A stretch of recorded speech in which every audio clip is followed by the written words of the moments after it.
Ey Allohim, faqat Sanga muhtoj bo'lganman. Bundan keyin ham o'zingdan o'zgaga muhtoj qilma.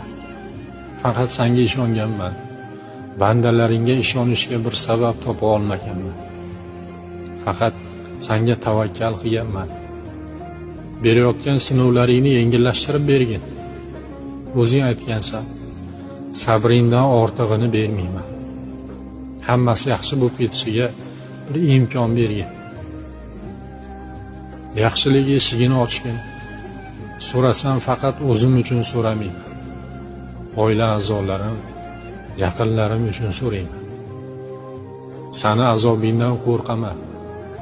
Ba'zida xato qilib, bandachilik qilib, gunoh yo'lga yuradigan bo'lsam, bir jazo bilan bu yo'ldan qaytargin.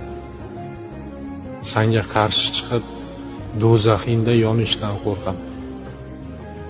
Berayotgan sinovlaringni yengillashtirib bergin. Oila a'zolarimni, yaqinlarimni o'zing ehtiyot qil. Sog'ligini asragin. O'zingga omonat. Sen omonatga xiyonat qilmaydigan yagona zotsan. Men bir ojiz bandiyman. O'zingni nazaringdan chetda qolgizma.